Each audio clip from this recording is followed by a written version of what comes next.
Hi everyone, welcome to Table for Two. I am the Elusive Bigfoot. And I'm Onezie. And we are covering our games that we like, one letter at a time. And today we are doing the letter D. So these games are going to be games that we own or have owned. There's something in particular about this particular game that stands out. We'll be sharing that with you. And then these are going to be all base games, no expansions. At the same time, the versions have been grouped together by letter. So it'll be like under the letter of D will be, if we had a bunch of games that began with D, it would be that. But we don't.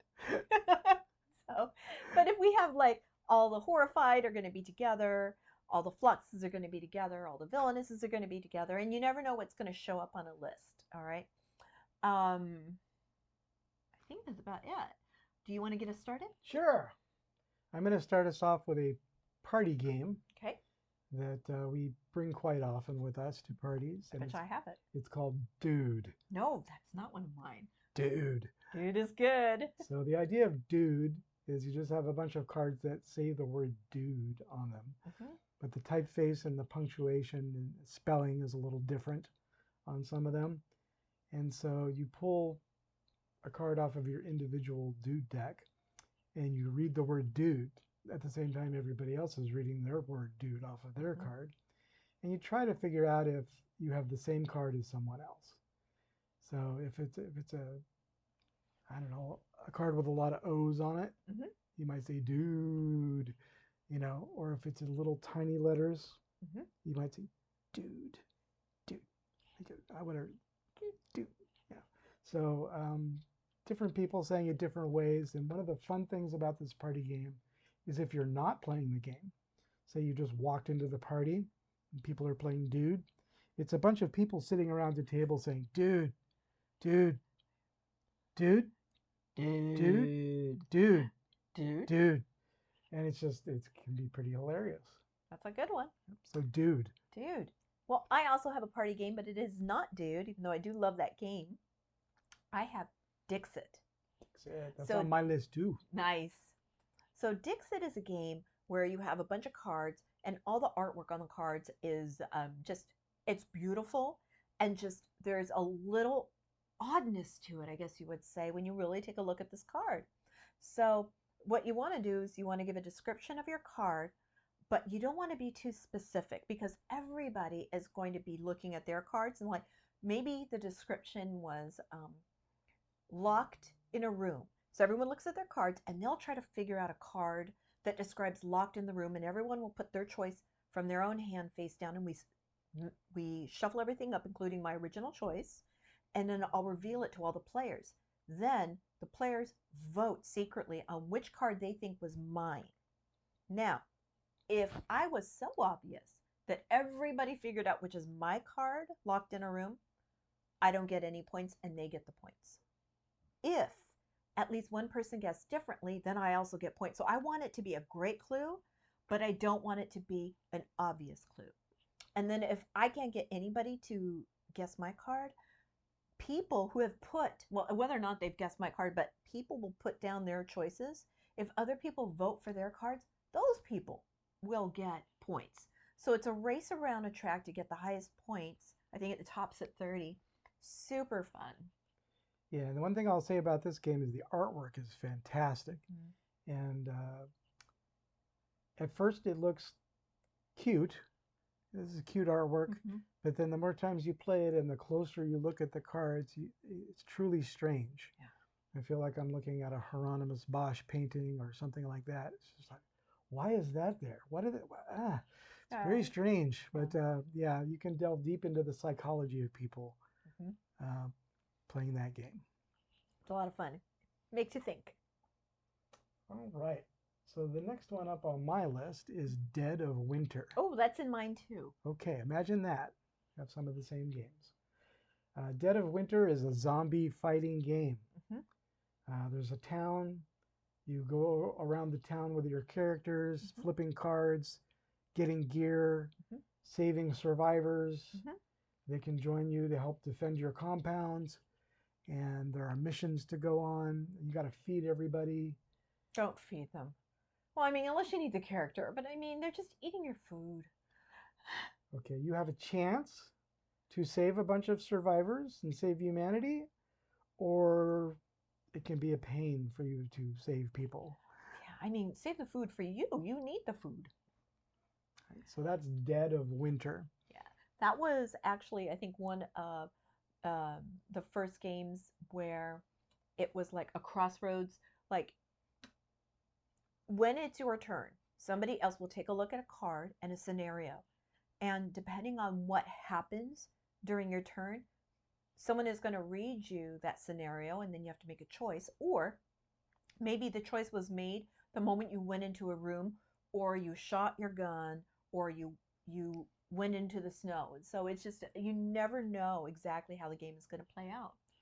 And it comes with a lot of standees. A lot. So if you want to play a zombie game with a whole bunch of zombies on the table, Mm-hmm. there's a lot of zombies in Dead of Winter. Yeah. Okay. My next game is Dice Forge.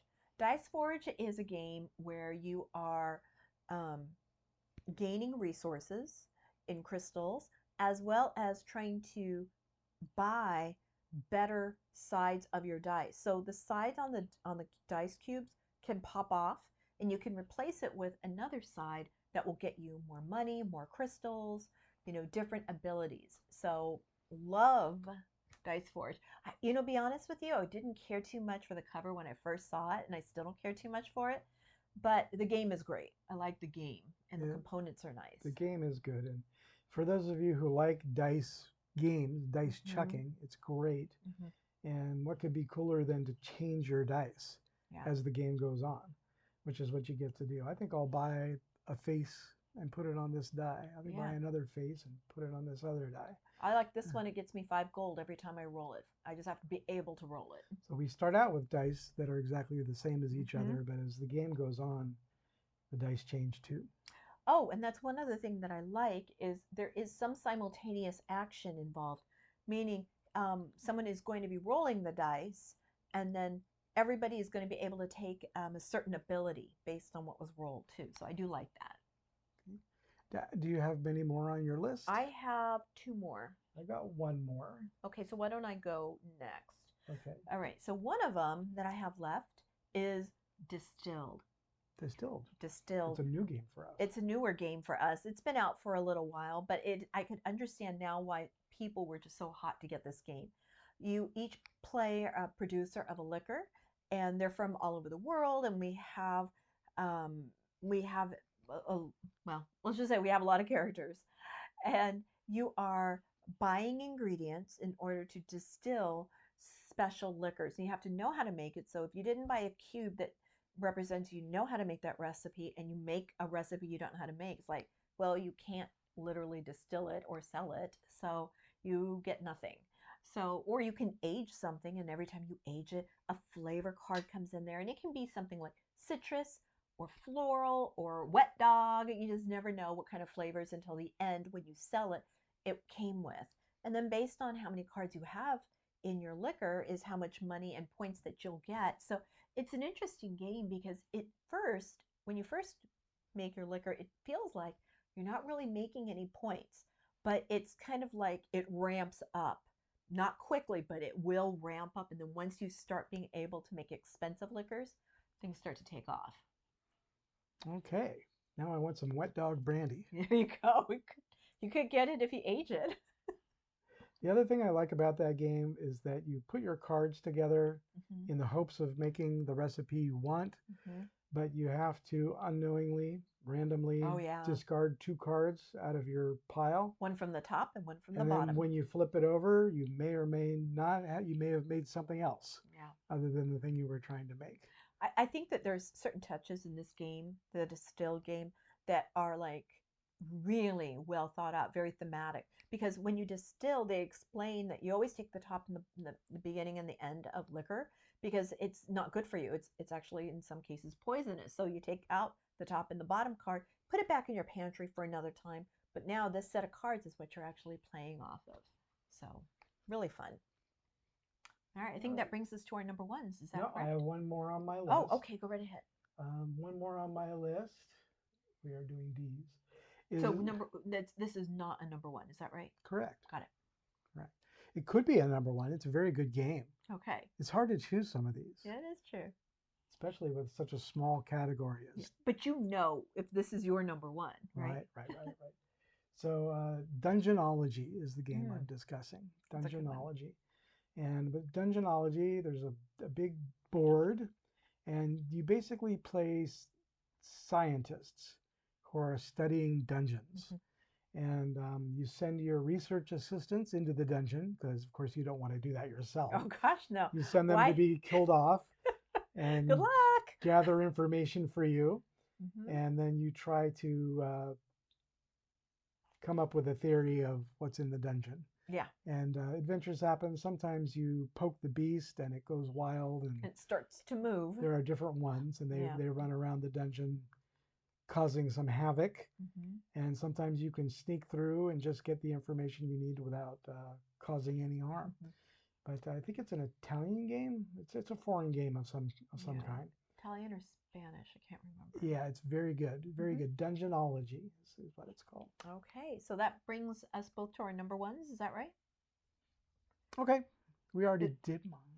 Oh, what's yours? My number one game was Dice Forge. Oh, Dice Forge. Which we talked about. Why do you like it as your number one? Because it's just so cool to make your own dice. Okay. It is cool to make your own dice. They snap on there, so there's something so satisfying about snapping on that new set. Yeah, so in addition, it's a worker placement game.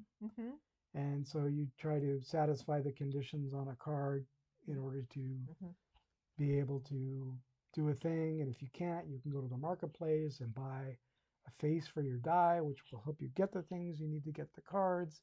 And depending on which advanced version of the game you're playing, there are different cards that are around the board. It's not always the same game. And yeah, Dice Forge. Nice. Okay.